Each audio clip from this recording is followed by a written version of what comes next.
Starting our module number 9, that is emergency. With that kinds of emergency, we'll see in this topic kinds of emergency. Emergency म्हणजे आणीबाणी. तर आणीबाणीचे कुठले कुठले प्रकार आहेत ते आपण आता पाहूया. हे मॉड्यूल नंबर 9 आहे तुमचं. एमर्जन्सीज हे चॅप्टर चार्टच्या स्वरूपात आहे, ज्याच्यामुळे तुमच्या लक्षात सहजपणे राहू शकतं. First emergency is national emergency. Article 352, 353, 354, 355. Then state emergency, Article 356, 357. Financial emergency, Article 360. Okay. What is the object of this emergency? India is a vast and federal country. India कशी आहे? फार मोठी कंट्री आहे आणि फेडरल कंट्री आहे. आपण फेडरलचा अर्थ पाहिलेला आहे. The framers of the constitution thought sometimes foreign forces or internal rebellion would destroy the integrity of the country. जे कॉन्स्टिट्यूशन मेकर होते त्यांनी कॉन्स्टिट्यूशनची रचना करताना असा विचार केला की कधी आपला देश एवढा मोठा आहे, एवढ्या प्रकारचे लोक इथं राहतात, मग कधीतरी फॉरेन फोर्स आपल्यावर अप्लाय करेल, वॉर होऊ शकतं किंवा इंटरनल रिबेलियन होऊ शकतात, इथं आतमध्ये आतल्या आत बंडाळी होऊ शकते, काही उठाव होऊ शकतात. तर त्याच्यामुळे काय होईल? Would destroy the integrity of the country. त्याच्यामुळे आपली जी इंटिग्रिटी आहे, आपली जी एक अखंडता आहे ती भंग पावू शकते, असा कॉन्स्टिट्यूशन मेकरने विचार केला. To safeguard the country they have given more power to the union government in para 18 from article 352 to 360. Okay. तर याच्यासाठी काय केलं? कंट्रीचं सेफगार्ड ठेवण्यासाठी, कंट्रीला इंटॅक्ट ठेवण्यासाठी, इंटिग्रल ठेवण्यासाठी त्यांनी काय केलं? तर they have given more power to the union government. म्हणून युनियन गव्हर्नमेंटला खूप जास्त पॉवर्स देण्यात आल्या. कुठे दिलेले आहेत? ते दिलेलं आहे पॅरा 18 मध्ये. कुठल्या कुठल्या आर्टिकलनुसार? 352 ते 360. And these provisions are called emergency provisions. आणि या प्रोव्हिजनला काय म्हटलं जातं? Emergency provisions. The primary object of emergency is to strengthen the country with adequate powers to face the situation and to save the country from dire problem. पाहता ह्याचा उद्देश काय आहे? द प्रायमरी ऑब्जेक्ट काय याचा of emergency is to strengthen the country. कंट्रीला strength द्यायला पाहिजे. सो विथ ॲडिक्वेट पॉवर, काहीतरी प्रॉपर पॉवर द्यायला पाहिजे to face the situation and to save the country from dire problems. हे जे टायर प्रॉब्लेम्स आहेत, हे जे निर्माण होणारे जे कठीण प्रॉब्लेम्स आहेत, याच्यापासून आपल्याला काय मिळायला पाहिजे? सुटका मिळायला पाहिजे. ह्याच्यासाठी किंवा त्याला सोल्युशन मिळायला पाहिजे. याच्यासाठी काय केलेलं आहे? कॉन्स्टिट्यूशनमध्ये आर्टिकल 352 ते 360 पर्यंत इमर्जन्सी प्रोव्हिजन्स दिलेले आहेत. ओके. प्रोक्लेमेशन ऑफ इमर्जन्सी म्हणजे काय? To proclaim means to declare. Proclamation of emergency means declaration of emergency. Procedure कशी आहे ती दिलेली आहे 352 मध्ये. Article 352 provides the procedure and implementation of the proclamation of emergency. Article 352 लक्षात ठेवायचं आहे. याचे आर्टिकल्स लक्षात ठेवण्यासारखे आहेत, तुम्ही लक्षात ठेवू शकता.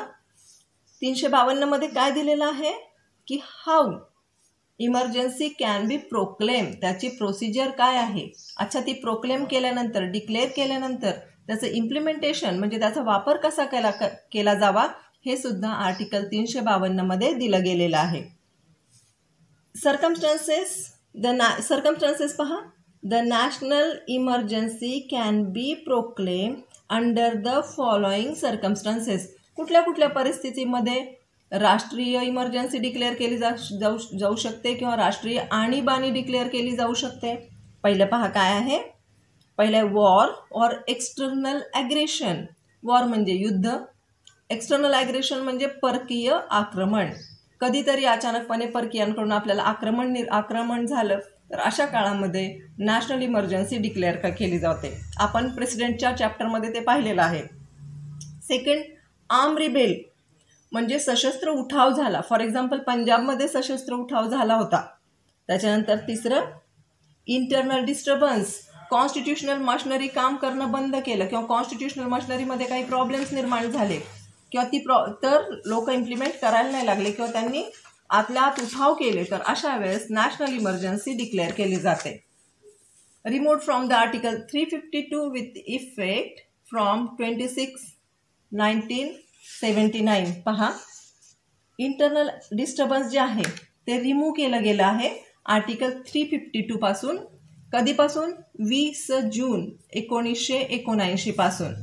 आफ्टर द बिटर experience of emergency during Indira Gandhi rule in 1975, जेव्हा 1975 मध्ये इंदिरा गांधी प्राईम मिनिस्टर होत्या, त्या काळामध्ये एक बिटर कडू अनुभव सगळ्या देशांनी घेतलेला आहे, कडवट अनुभव सगळ्या देशांनी घेतलेला आहे इमर्जन्सीचा. म्हणून जे हा जो टॉपिक आहे आपला, हा जो विषय आहे इंटरनल डिस्टर्बन्स, हे काय केलेलं आहे? आर्टिकल 352 मधून रिमूव्ह केलं गेलं आहे. कधी केलं गेलेलं आहे? तर 20 जून 1979 ला. ओके, तो शब्द काढून टाकण्यात आलेला आहे.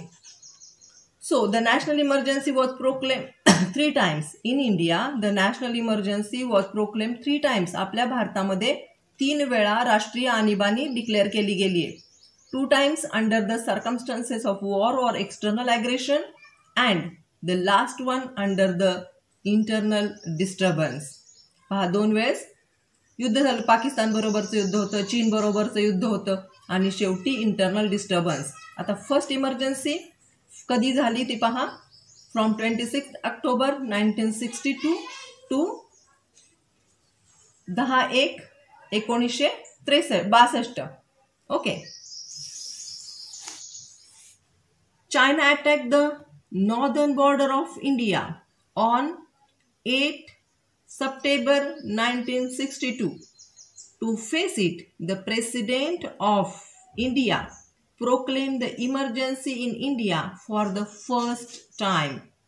ओके, पहिल्यांदा 26 ऑक्टोबर 1962 ते 10 जानेवारी 1963 या काळामध्ये इमर्जन्सी डिक्लेअर झाली आहे.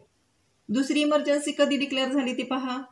Second time the emergency was proclaim on 3rd December 1971 due to the war between India and Pakistan. दुसरी इमर्जन्सी आपली भारत आणि पाकिस्तानचं युद्ध सुरू झालं त्या काळामध्ये 3 December 1971. Okay, under the causes of war and the external aggression. Third emergency on 25 June 1975, the President proclaimed the emergency under the cause of internal disturbances on the advice of cabinet headed by Srimati Indira Gandhi. The then Prime Minister, त्या काळातले जे prime minister होत्या इंदिरा गांधी, यांच्या सल्ल्यानुसार प्रेसिडेंटनी काय केलं?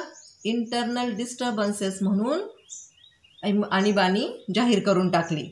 Okay, so the then prime minister, this was called as a black period. याला black पिरियडला अंडरलाईन करा, याला काळा काळ असं म्हटलं जातं.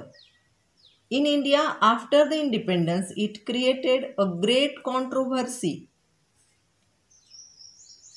भारतामध्ये तेव्हा खूप जास्त कॉन्ट्रोव्हर्सी निर्माण झाली या 1975च्या काळामध्ये. In 1975, the Allahabad High Court gave the judgment against Indira Gandhi, invalidating her election as a parliament member. पहा, 1975 मध्ये इंदिरा गांधी राज्यावर होत्या आणि त्यांना फार भीती होती की त्या आता निवडून येणार नाहीत, पार्लमेंटचे मेंबर होणार नाहीत.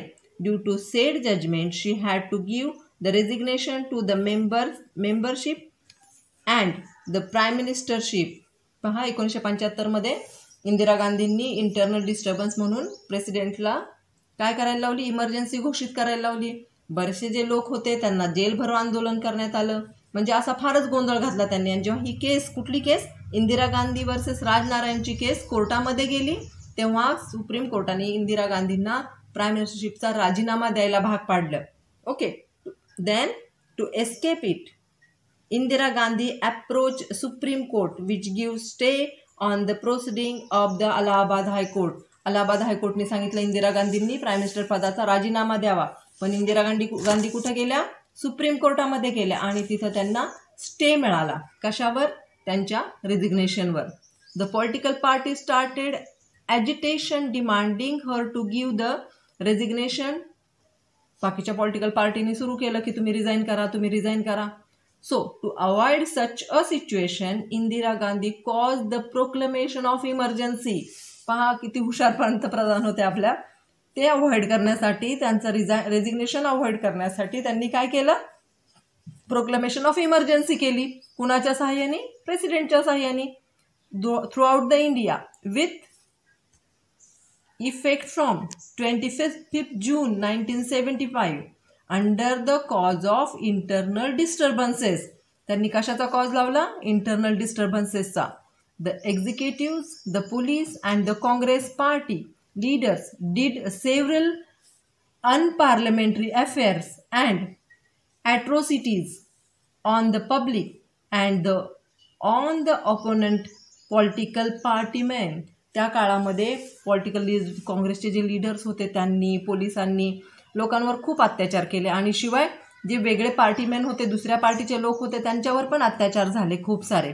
दिस cause annoyance in the minds of the Indians. आणि त्याच्यामुळे लोकांना वाईट वाटलं, राग आला त्याचा भारतीयांना. Meanwhile some parties combine under the name of Janata party. आणि त्या काळामध्ये जनता पार्टीची निर्मिती झाली. In 1977 and captured power in the general election in 1977. 1977 Janata party पहिल्यांदा इलेक्शनमध्ये उभी राहिली आणि इलेक्शन त्यांनी जिंकलं. The two proclamations were revoked in March 1977. By the 44th amendment 1978 the phrase internal disturbances in the article 352 was removed. कळलं हा शब्द का रिमूव्ह केला? इंदिरा गांधींनी काय केलं? त्यांच्या राज्यावर त्या असताना त्यांना रिझाईन देण्याला भाग पाडलं हायकोर्टाने, अलाहाबाद हायकोर्टनी. त्यांनी सुप्रीम कोर्टात धावा घेतला. तिथं गेल्यावर त्यांना त्यांच्या रेजिग्नेशनवर स्टे मिळाला. मग त्यांनी काय केलं? प्रेसिडेंटच्या मदतीने आणीबाणी घोषित केली आणि लोकांवर बरेच अत्याचार झाले त्या काळामध्ये. दुसऱ्या पार्टीची निर्मिती झाली त्या काळामध्ये.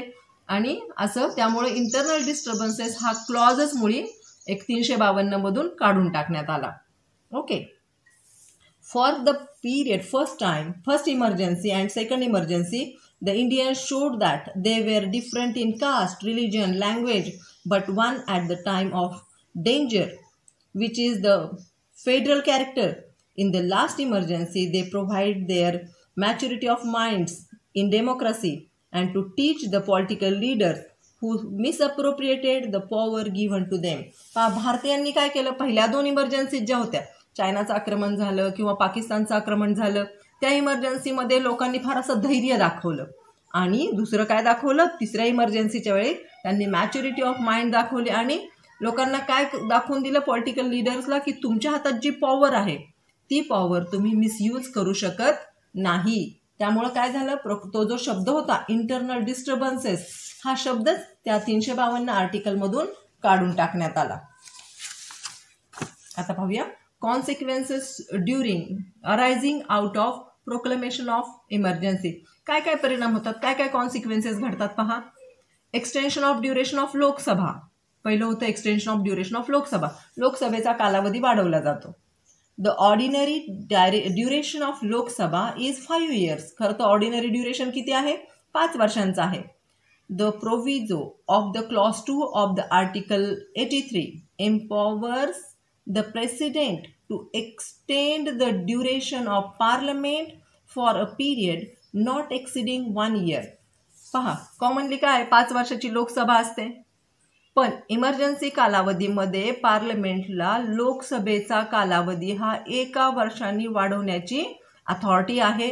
So here and extending in any case beyond a period of 6 months. आणि त्याच्या पुढे ते 6 महिन्यापर्यंत लोकसभेचा कालावधी वाढवू शकतात जर इमर्जन्सी लागू केली असेल तर.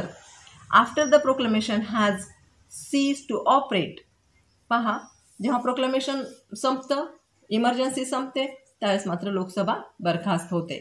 Then article 353 gives the detailed effect of proclamation of emergency. Executive powers of centre. आता आर्टिकल 353 मध्ये डिटेल इफेक्ट ऑफ इमर्जन्सी दिले की इमर्जन्सीचे काय काय परिणाम होतात. Executive powers of the centre काय ते पाहूया. त्याच्यामध्ये clause A of article 353 provides that the executive power of the union shall extend to the giving of direction to any state. पहा इथे युनियनकडे खूप पॉवर्स येतात, एक्झिक्युटिव्ह पॉवर्स खूप वाढतात खूप प्रमाणामध्ये, आणि ते कुठल्याही स्टेटला काय देऊ शकतात, कुठल्याही स्टेटला डायरेक्शन देऊ शकतात. टू एनी स्टेट, कुठल्याही स्टेटला ते आपल्या ताब्यात घेऊ शकतात, कुठल्याही स्टेटला ते डायरेक्शन देऊ शकतात. Then parliament's legislation on state subject. State सब्जेक्टमध्ये कुणाचा अधिकार असतो आता, पार्लमेंटचा. आपण पाहिलेलं आहे हे पण. Article 353 sub clause B provides that the parliament is empowered to make the legislation on state subjects enumerated in list 2. List 2 मध्ये जे स्टेट सब्जेक्ट दिले आहेत, आपण 3 लिस्ट पाहिलेले आहेत, कॉन्करंट लिस्ट, नॅशनल लिस्ट आणि स्टेट लिस्ट. ओके, सो या list 2 मध्ये जे स्टेटचे सब्जेक्ट्स आहेत, विषय आहेत ज्याच्यावर स्टेट कायदे करू शकतं, त्याच्यावर आता कायदे कोण करणार आहे, पार्लमेंट करणार आहे. कधी करणार आहे, जेव्हा नॅशनल इमर्जन्सी डिक्लेअर केली जाते त्यावेळेस, during the period of proclamation of emergency. Then distribution of revenue. आता रेव्हेन्यूचं डिस्ट्रीब्युशन कसं करायचं, नॉर्मल वेळेस कसं असतं, स्टेट घेतं काही रेव्हेन्यू, काही सेंटर घेतं. In the normal course the distribution of revenue between the centre and state shall be in accordance with the provisions of articles 268 to 279. But during the period of emergency, Article 354 empowers the center to alter the provisions. पहा 354 नुसार provisions alter केल्या जातात आता. Article 268 to 279 for such a period, not extending in any case beyond the expiration of the financial year in which such proclamation ceases to appear. Okay, पहा याच्यामध्ये काय आहे, जेव्हा नॅशनल इमर्जन्सी डिक्लेअर केली जाते तेव्हा जे कायदे आहेत, डिस्ट्रीब्युशन ऑफ रेव्हेन्यू आहे, तो कोण घेणार आहे, आता सेंटर घेणार आहे. बऱ्याचशा गोष्टींमधला रेव्हेन्यू कोणाकडे जाणार आहे, सेंटरकडे. पण कधीपर्यंत, जोपर्यंत इमर्जन्सी आहे तोपर्यंत. त्याच्यानंतर मात्र लगेच रेव्हेन्यू कोण गोळा करू शकतं, स्टेट करू शकतं.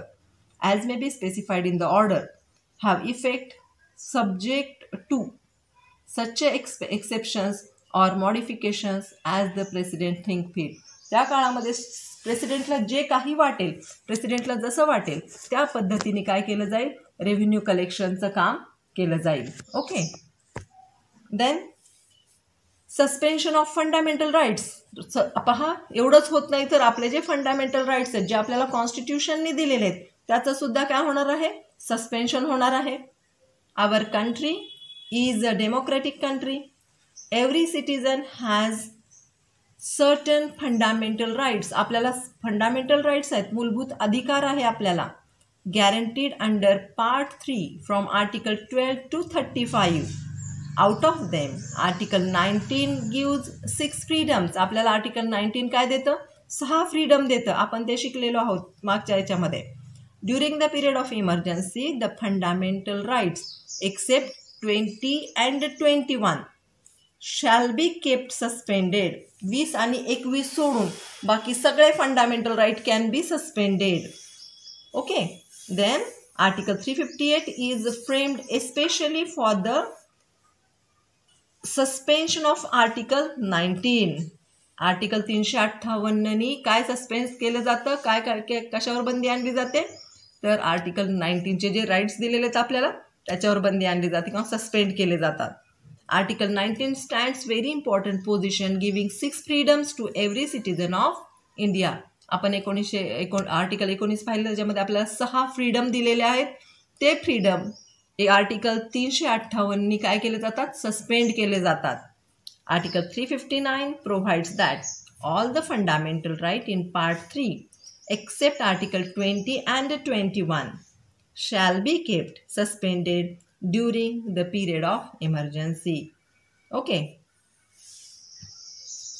त्याच्यासाठी केस दिलेली आहे Bennett Coleman and company versus union of India. AIR 1973 ची केस आहे, सुप्रीम कोर्टाची केस आहे.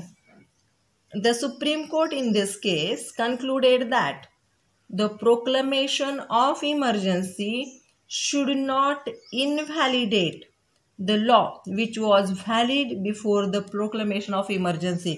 या केसमध्ये असं सांगितलंय की जे कायदे आधी व्हॅलिड होते, इमर्जन्सी डिक्लेअर होण्याच्या आधी जे कायदे व्हॅलिड होते ते या इमर्जन्सीच्या काळामध्ये इनव्हॅलिड ठरणार नाहीत. म्हणजे ते कायदे कसे असणार आहेत?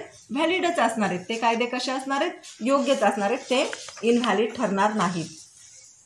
एडीएम जबलपूर वर्सेस शुक्लाची दुसरी केस एक आहे 1976ची.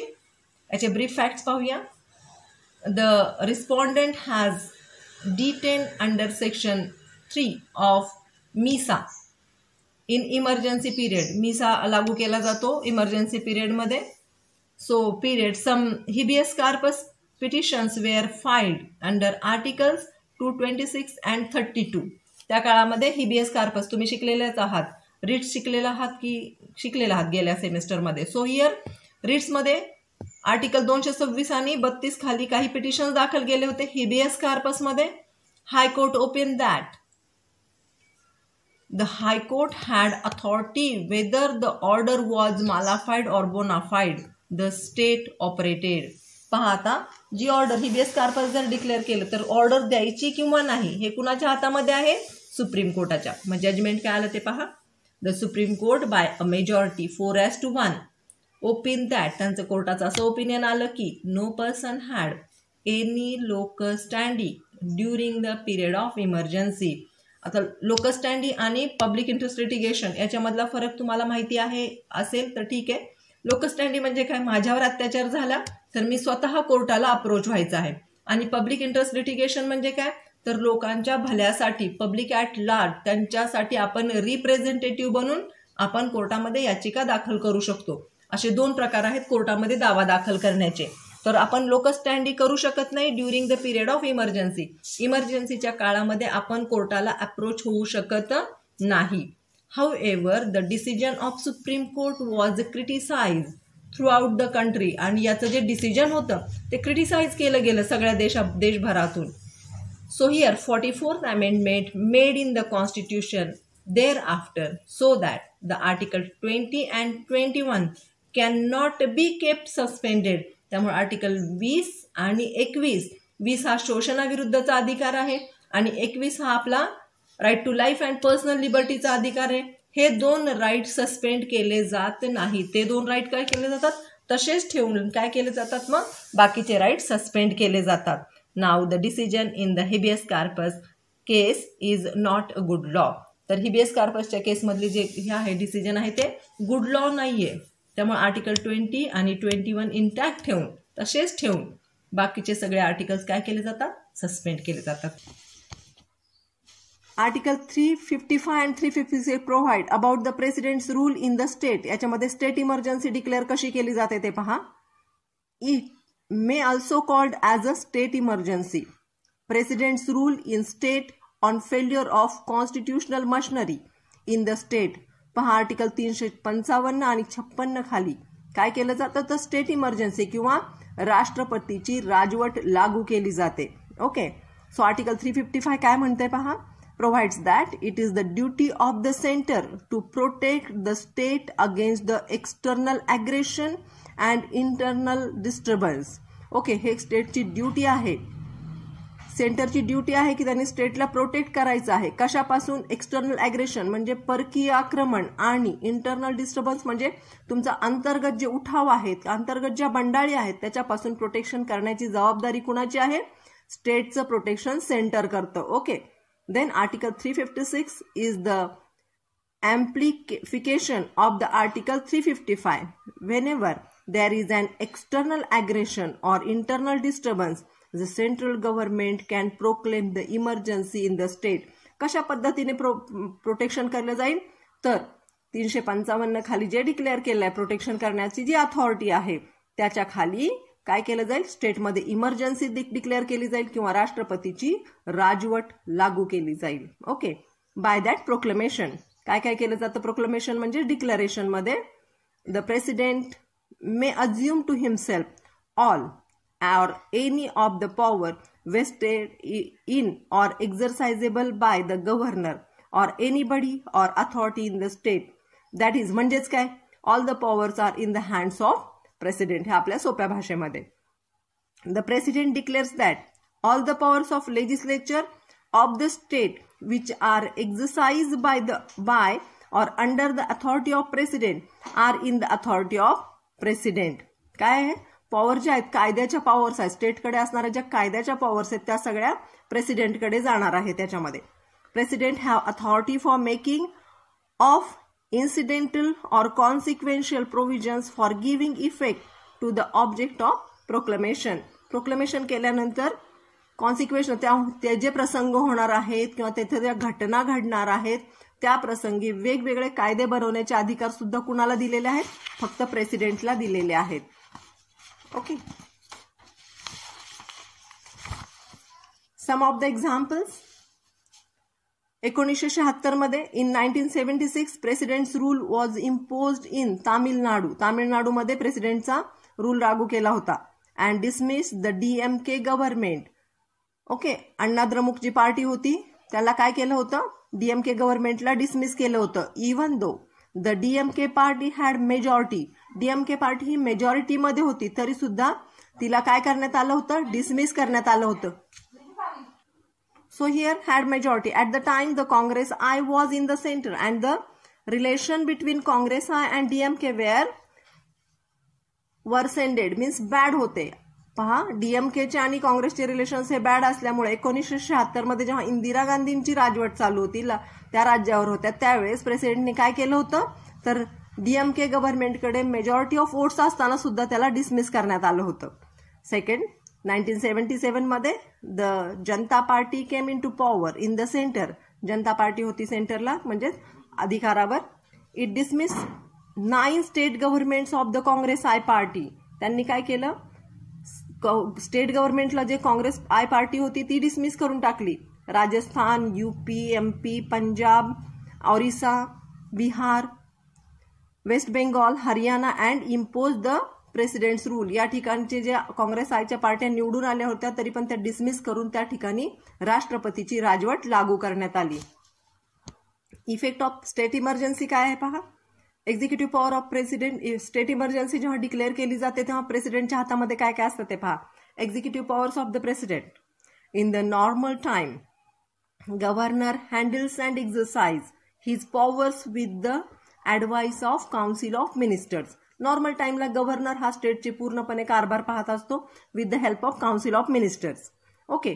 Headed by CM. तिथं आपला CM असतो main at the state. But after proclamation of emergency such power will be transferred to the president. गव्हर्नरच्या हातामध्ये ज्या ज्या पॉवर्स दिलेल्या गेल्यात प्रेसिडेंटकडून त्या सगळ्या पॉवर्स काढून घेतल्या जातात आणि त्या सगळ्या पॉवर्स कुणाकडे येतात, प्रेसिडेंटकडे येतात.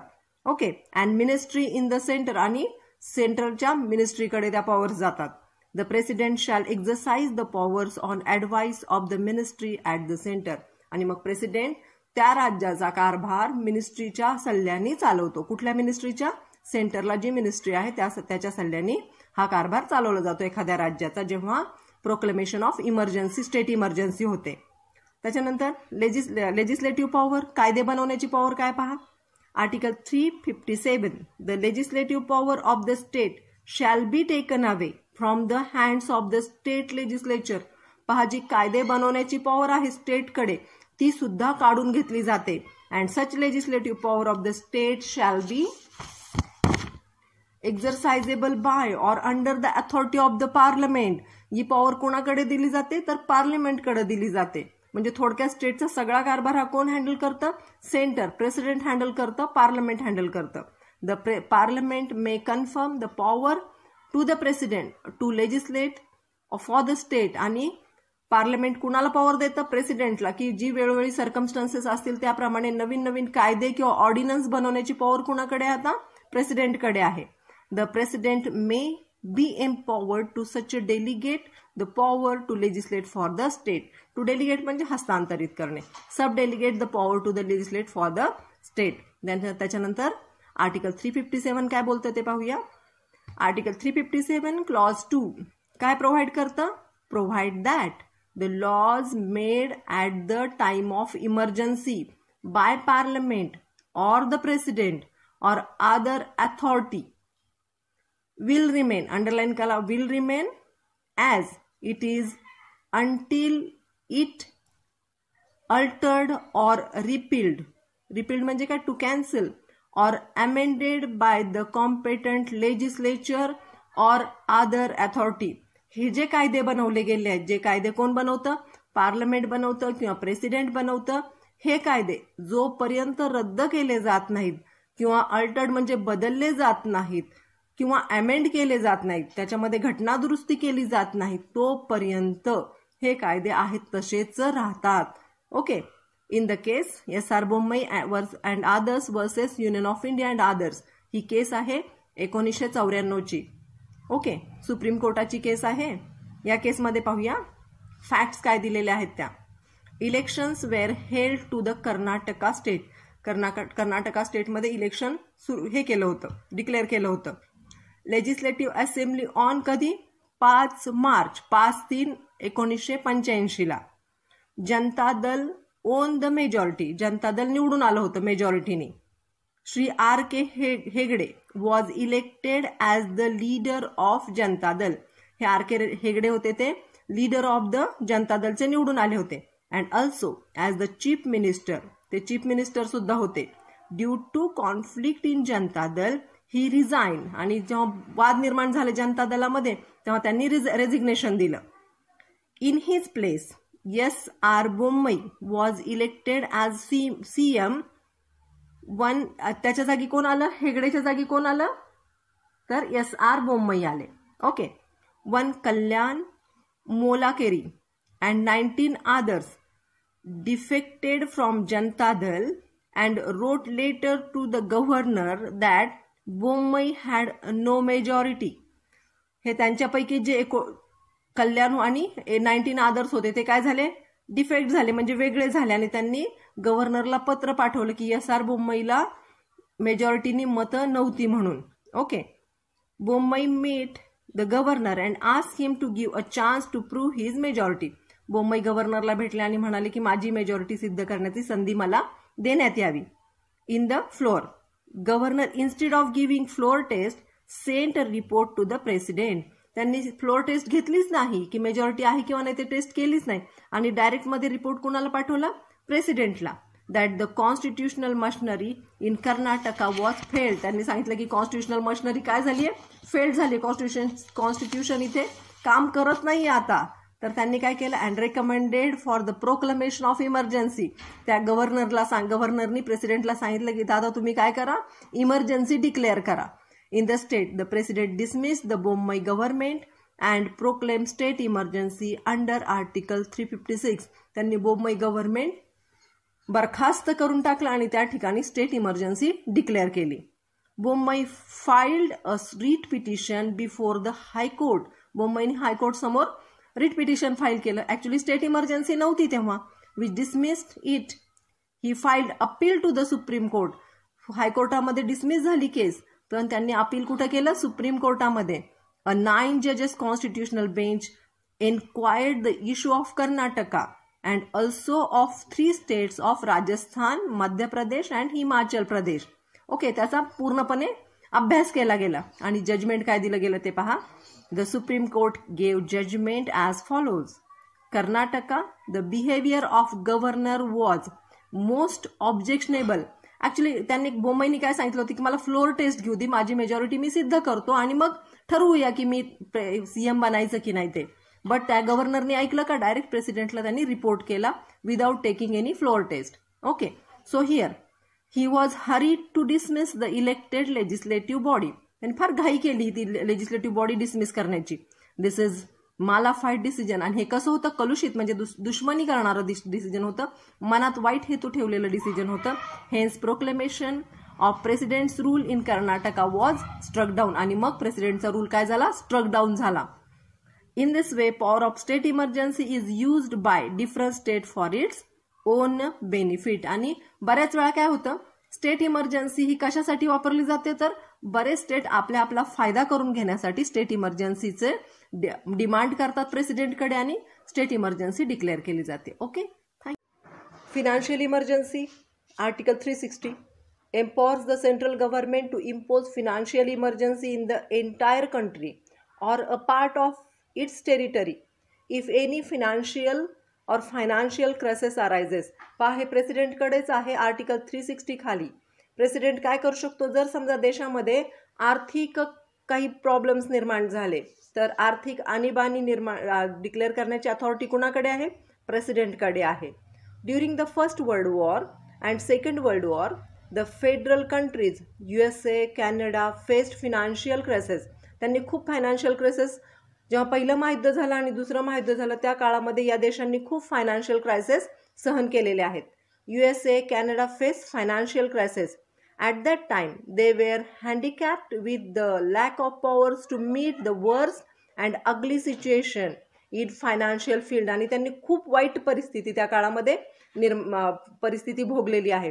जर तुम्ही कधी फर्स्ट वर्ल्ड वॉर आणि सेकंड वर्ल्ड वॉर ज्या मूवीजमध्ये आहेत त्या काळातले जर काही मूवीज पाहण्यात आले तर तुम्हाला कळेल की त्या काळामध्ये खूप वाईट अवस्था होती सगळ्या देशांची. कारण त्यांचा सगळा काही पैसा कुठे संपलेला होता, तर सगळा देश त्या युद्धामध्ये खर्च झालेला होता आणि फार वाईट गरीब अवस्था आली होती या देशांवर. So here with the in the financial field with their experience, the framers of the Constitution of India framed Article 360 giving the power to the central government. आणि त्यांच्यापासून आपण शहाणे झालो आणि आपले कॉन्स्टिट्यूशन मेकरनी आर्टिकल 360 खाली फायनान्शियल इमर्जन्सी डिक्लेअर करण्याची authority कुणाला दिली, प्रेसिडेंटला दिलेली आहे. ओके, ऑब्जेक्ट काय पहा, the object of article 360 is to strengthen म्हणजे त्याला पॉवर द्यायची होती कुणाला, सेंटरला, the central government at the time of financial crisis. सगळ्या अथॉरिटीज कुणाकडे असणार आहेत, सेंटरकडे असणार आहेत जेव्हा फायनान्शियल क्रायसिस असतील, फायनान्शियल प्रॉब्लेम्स असतील त्यावेळेस. And to meet the challenge of the nation. आणि नेशनसमोर आलेलं जे चॅलेंज आहे ते सॉल्व करण्याची जबाबदारी सेंटरकडे दिली गेलेली आहे. President may proclaim the emergency आणि त्याचे इफेक्ट्स काय ते पाहूया. If the president is satisfied that a situation has arisen whereby the financial stability or credit of India or of any part of the territory is threaten, he may by the proclamation of to make a declaration to the India. पहा, जर प्रेसिडेंटच्या लक्षात आलं की आपल्या देशामध्ये financial crisis सुरू आहेत किंवा एखाद्या पार्टमध्ये फायनान्शियल क्रायसिस सुरू आहेत किंवा आपल्या भारतावर गरिबीची अवस्था आलेली आहे, तर त्या काळामध्ये फायनान्शियल इमर्जन्सी डिक्लेअर करण्याची अथॉरिटी प्रेसिडेंटला आहे.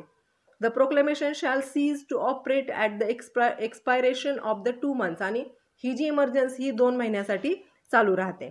It does not affect the fundamental right. याच्यावर फंडामेंटल राईटवर कुठलाही घाला येत नाही, फायनान्शियल इमर्जन्सीमध्ये येतच नाही. It does not enlarge legislative powers किंवा कायद्याचे पण काही अथॉरिटीज वाढत नाही त्याच्यामध्ये. It enhances the executive powers to the central government to meet the financial crisis and make the country stable. फक्त एक्झिक्युटिव्ह अथॉरिटीज आहेत त्या कंट्रीला स्टेबल करण्यासाठी मदत करतात central government through. Okay, all money bills और other bills to which the provisions of article 267 apply shall be reserved for the consideration of the president after they are passed by the legislature of the state. पहा, 207 खाली, 267 नाही 207 खाली ज्या आहेत provisions त्या दिलेल्या financial इमर्जन्सीच्या या प्रेसिडेंटकडून पूर्ण केल्या जातात.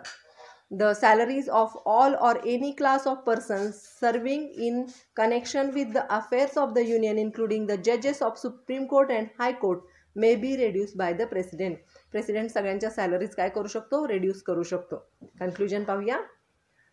5 decades have been passed after the Constitution of India come into force, even though no situation and circumstances have arisen in India necessitating to proclaim the financial emergency.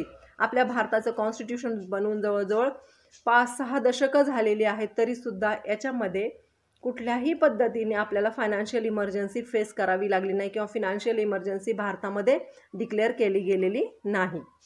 Particularly certain Asian countries that is Malaysia, Korea, Japan, Indochina etcetera which are called as Asian tigers in economy were heavily damage in 1995 to 98 years. म्हणजे 95 ते 98 या सगळ्या देशांनी फार financial crisis भोगलेले आहेत.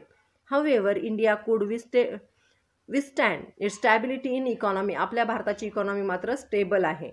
It surprise international economies at one time during the period of Chandrashekhar as a prime minister.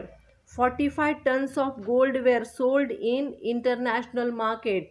आपलं 45 ton सोनं चंद्रशेखर जेव्हा प्राईम मिनिस्टर होते त्या काळामध्ये विकलं गेलं होतं. इट डिफिटेड म्हणजे हे वाईट आहे ना. आवर reputation internationally to certain extent. After P.V. Narasimha Rao assuming into power, he and Manmohan Singh brought several changes in India's economy. Manmohan Singh आणि P.V. नरसिंह राव यांनी बरेचसे इकॉनॉमिकल चेंजेस आणले. इकॉनॉमीच्या याच्यामध्ये भारताच्या इकॉनॉमीमध्ये बरेचसे बदल घडू